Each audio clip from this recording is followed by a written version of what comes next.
పిల్లని తెచ్చిన ధనరాశి.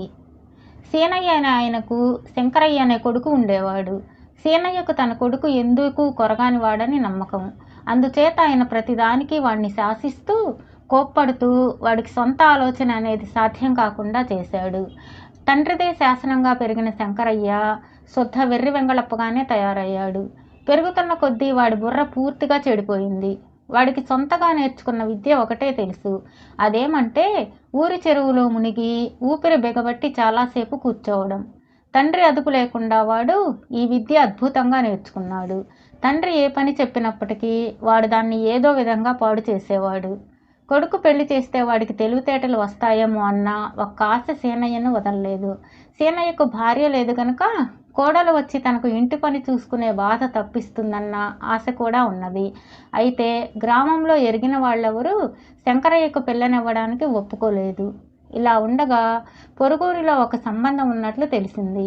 సీనయ్య తన కొడుకును పెళ్లి చూపులకు తీసుకుపోతూ అక్కడ ఎలా మసులుకోవాలో వివరంగా చెప్పి ముందు వెళుతూనే చెప్పులు తలుపు వెనక విడిచి నువ్వు కుర్చీ మీద కూర్చో తెలిసిందా అన్నాడు. శంకరయ్యకు తండ్రి ఏది చెప్పినా ఉన్న మతి కూడా పోతుంది.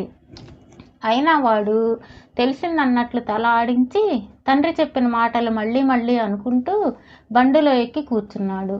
కానీ దారిలో ఆ మాటలు తారుమారయ్యాయి. తీరా ఊరు చేరి ఇల్లు చేరి శంకరయ్య తన చెప్పులు తీసి కుర్చీ మీద పెట్టి తాను పోయి తలుపు వెనకాల కూర్చున్నాడు. పిల్ల తండ్రికి శంకరయ్యను చూడగానే అంతా అర్థమైపోయింది. ఆయన తండ్రి కొడుకులకు పిల్లనైనా చూపకుండా ఈ వెర్రిబాగుల సంబంధం మాకొద్దు అని వాళ్ళిద్దరినీ వచ్చిన దారినే పంపేశాడు. ఇంటికి వచ్చిన సీనయ్య శంకరయ్య మీద విరుచుకుపడి ఇక నీకు ఈ జన్మలో పెళ్లి కాదు, తలమాసిన వాడెవడైనా నీకు పిల్లనిస్తే ఇవ్వాలి అని కసురుకున్నాడు.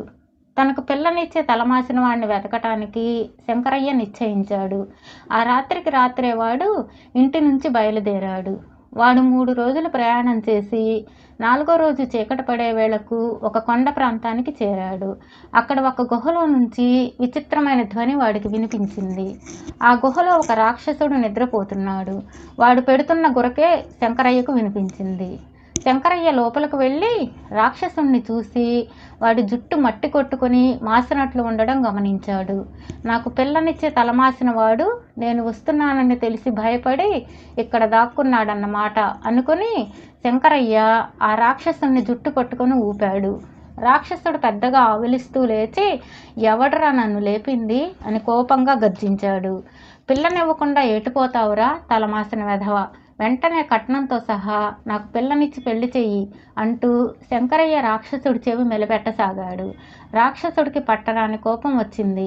వాడు ఆ కోపంలో శంకరయ్యను విరుచుకు తినేవాడే. కానీ ఈ లోపుగా గుహ లోపల ఉన్న రాక్షసుడి పెళ్ళాం శంకరయ్య అన్న మాటలు విని యువతలకు వచ్చింది. ఎందుకంటే దానికి ఒక కూతురు ఉన్నది. ఆ పిల్లది చాలా స్థూలకాయం. ఎంత ప్రయత్నించినా దానికి ఈనాటి వరకు సంబంధం కుదరలేదు. అందుచేత రాక్షసి యువతలకు వస్తూనే ఏం రాక్షసుడు అయ్యా నువ్వు, అల్లుడు వస్తే ఒక మర్యాద మంచి లేదు అంటూ తన మొగుడు మీద విరుచుకుపడింది. ఇంతకు పిల్ల ఏది అంటూ శంకరయ్య చుట్టూ చూశాడు. ఇప్పుడే విహారానికి వెళ్ళింది, ఇంకో జాముకు గాని రాదు, అలసి వచ్చావు, ఒక కునుకు తియ్యి అన్నది రాక్షసి. శంకరయ్య రాక్షసి పెట్టిన పళ్ళు తిని పాలు తాగి లోపలి గుహలో జంతువుల చర్మాల మీద శయనించాడు. శంకరయ్య పుష్టి అయినవాడు. వాణ్ణి తినాలని రాక్షసుడికి కోరికగా ఉన్నది. కానీ రాక్షసి శంకరయ్యను పడుకున్న గుహకు అడ్డంగా కూర్చున్నది. రాక్షసి కూతురు అర్ధరాత్రి వచ్చింది. అది చేసిన హడావుడికి శంకరయ్య మేలుకొని తల్లి కూతుళ్ళ సంభాషణ విన్నాడు. ఇన్నాళ్లకు మొగుడు నిన్ను వెతుక్కుంటూ వచ్చాడే అన్నది తల్లి రాక్షసి. ఎక్కడా ఎక్కడా అంటూ కూతురు రాక్షసి శంకరయ్య పడుకున్న గుహలోకి తుంగి చూసింది. కళ్ళు కొంచెంగా తెరిచి రాక్షసి కూతుర్ని చూసి శంకరయ్య అదిరిపడ్డాడు. అది తల్లిదండ్రుల కన్నా కూడా వికారంగా ఉన్నది. శంకరయ్యను చూసి రాక్షసి కూతురు వెన్నపూసలాగున్నాడు అన్నది. వాడిని విరుచుకు తింటావా ఏంటి, ఆ పని మాత్రం చెయ్యకు, వీడి తప్పితే నీకు మరొక మొగుడు దొరికే అవకాశమే లేదు అని తల్లి రాక్షసి కూతుర్ని హెచ్చరించింది. నా మాట సరే, అయ్య మాట ఏమిటి, మనిషి దొరికితే తినకుండా వదలడు అన్నది కూతురు. అందుకే నేను బయటకు రాకుండా కాపలా కాస్తున్నా. నేను కాసేపు అలా తిరిగి వస్తా, నువ్వు కాపలాగా కూర్చో అని తల్లి రాక్షసి బయటకు వెళ్ళిపోయింది. రాక్షసి కూతురికి శంకరయ్యను చూస్తున్న కొద్దీ తినాలన్న కోరిక పెరగసాగింది. గుహలోనే తినేస్తే తల్లి తనను బతకనివ్వదు. అందుకని రాక్షసి కూతురు శంకరయ్యను నిద్రలేపి పెళ్లి ఏర్పాట్లన్నీ అయ్యాయి, పద పోదాం అన్నది. అంతా వింటున్న శంకరయ్యకు దాని దొంగ ఎత్తు అర్థమైంది. ముందు కట్నం డబ్బు అక్కడ పెడితేనే పెళ్ళి అన్నాడు వాడు. రాక్షసి కూతురు లోపలికి వెళ్ళి ఒక తోలు సంచి నిండా రత్నాలు బంగారము తెచ్చి శంకరయ్య చేతికిచ్చి తీసుకోమన్నది. శంకరయ్య సంచి మూతి కట్టి చంకను పెట్టుకుని రాక్షసి కూతురు వెనకనే బయలుదేరాడు. గుహ దాటి అవతలకు రాగానే వాడు రాక్షసి కూతురుతో, స్నానం చేయకుండా పెళ్ళి ఏమిటి, ముందు స్నానం చేయాలి అన్నాడు. రాక్షసి కూతురు వాడిని ఒక కోనేరు దగ్గరికి తీసుకుపోయింది. వాడు సంచితో సహా కోనేరులోకి దూకి అడుగున కూర్చున్నాడు. రాక్షసి కూతురు ఎంతసేపు చూసినా వాడు మళ్ళీ పైకి రాలేదు. దానికేమో నీరు అంటే చచ్చే భయం.